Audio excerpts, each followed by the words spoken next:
దేశవ్యాప్తంగా Google Pay, PhonePe, Paytm, భీమ్ UPI ఇటువంటి ఏమైనా మీరు యూపీఐ యాప్స్ వాడి డబ్బులు గనుక పంపుతూ ఉంటే మీ అందరికీ కూడా ఈ 3 నెలల పాటు పెద్ద రూల్స్ అనేవి అమల్లోకి వస్తున్నాయి.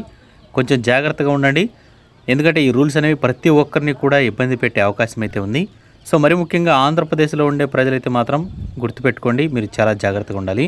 సో ఎందుకో ఈ వీడియోలో తెలుసుకుందాం. ఎవడైనా ఇస్తే లైక్ చేయండి, వెంటనే ఛానల్ని సబ్స్క్రైబ్ చేసుకోండి. ఇక వివరాలకు వెళితే త్వరలోనే లోక్సభ మరియు అసెంబ్లీ ఎన్నికలు అనేవి జరగనున్న నేపథ్యంలో ఇన్కమ్ ట్యాక్స్ డిపార్ట్మెంట్ అయితే అప్రమత్తమైంది.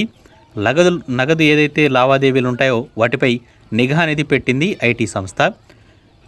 ఏపీలో చూస్తే రాష్ట్ర వ్యాప్తంగా నగదు విత్డ్రాలు, డిపాజిట్ల వివరాలను తమకు ఎప్పటికప్పుడు అందజేయాలని అన్ని బ్యాంకులనైతే ఎలక్షన్ కమిషన్ ఆదేశాలు జారీ చేసింది. ఒక్క రోజులో 10 లక్షలకు లేదా అంతకు మించి డబ్బులనేవి విత్డ్రా చేసినా లేదా డిపాజిట్ చేసినా లేదా ఇతర వాళ్ళకి ట్రాన్స్ఫర్ చేసినా కానీ వాళ్ళ యొక్క బ్యాంకు వివరాలు అనేవి ఎన్నికల కమిషన్కి అందించాలని బ్యాంకర్లకు ఆదేశం ఇచ్చింది ఎలక్షన్ కమిషన్.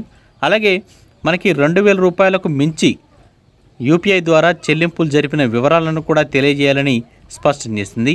ఎందుకంటే ఓటుకు నోటు అనేది ఈ మధ్యకాలంలో చాలా పాపులర్ అవుతుంది కాబట్టి ప్రతి ఒక్కరూ కూడా మనకి ఇలా డిజిటలైజేషన్లో డబ్బులు అనేవి పంపిణీ చేస్తున్నట్లు ప్రభుత్వం అయితే మనకి ఎన్నికల కమిషన్ గుర్తించింది.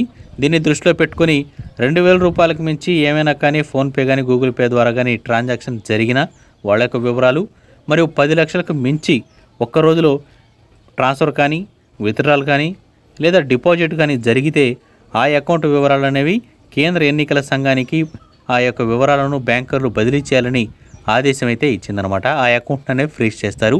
అదేవిధంగా 2,000 రూపాయలకు మించి ఈ ఎలక్షన్ సంబంధించి ఏదైనా కార్యక్రమాల్లో ఎవరైనా కానీ పంపించి ఉన్నట్లయితే వాళ్ళకి సంబంధించి వివరాలన్నీ కూడా ఈ ఎన్నికల కమిషన్ అయితే తీసుకోవడం జరుగుతుంది. మరి సాధారణంగా ఇది